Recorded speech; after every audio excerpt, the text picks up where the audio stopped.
A reading from 2 Samuel. Today is October 1st.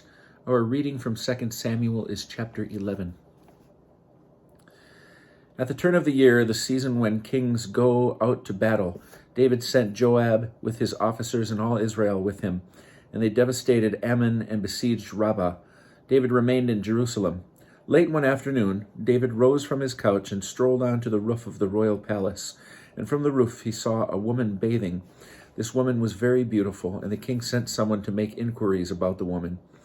He reported, "She is Bathsheba, daughter of Eliam, and wife of Uriah the Hittite." David sent messengers to fetch her. She came to him, and he lay with her.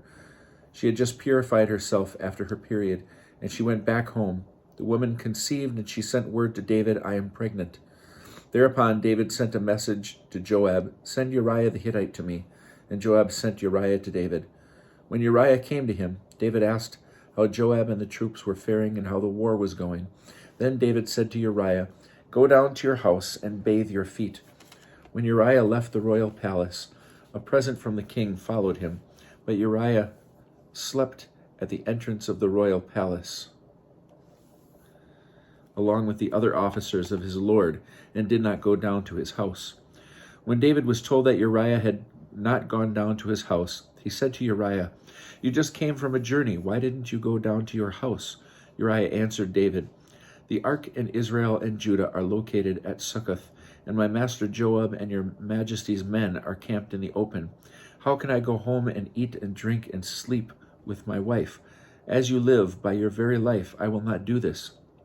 David said to Uriah, "Stay here today also, and tomorrow I will send you off." So Uriah remained in Jerusalem that day. The next day David summoned him, and he ate and drank with him until he got him drunk. But in the evening Uriah went out to sleep in the same place with his lord's officers. He did not go down to his home. In the morning David wrote a letter to Joab, which he sent with Uriah. He wrote in the letter as follows: "Place Uriah in the front line where the fighting is fiercest, then fall back so that he may be killed." So when Joab was besieging the city, he stationed Uriah at the point where he knew that there were able warriors.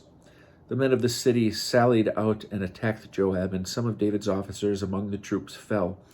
Uriah the Hittite was among those who died. Joab sent a full report of the battle to David. He instructed the messenger as follows: "When you finish reporting to the king all about the battle, the king may get angry and say to you, 'Why did you come so close to the city to attack it? Didn't you know that they would shoot from the wall?' Who struck down Abimelech, son of Jebusheth? Was it not a woman who dropped an upper millstone on him from the wall at Thebez, from which he died? Why did you come so close to the wall? Then say, 'Your servant Uriah the Hittite was among those killed.'" The messenger set out. He came and told David all that Joab had sent him to say. The messenger said to David, "First the men prevailed against us and sallied out against us into the open. Then we drove them back up to the entrance to the gate. But the archers shot at your men from the wall, and some of your majesty's men fell. Your servant Uriah the Hittite also fell."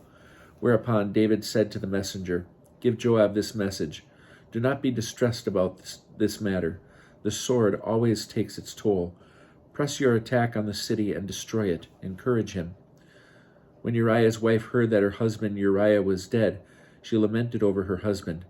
After the period of mourning was over, David sent and had her brought into his palace. She became his wife, and she bore him a son.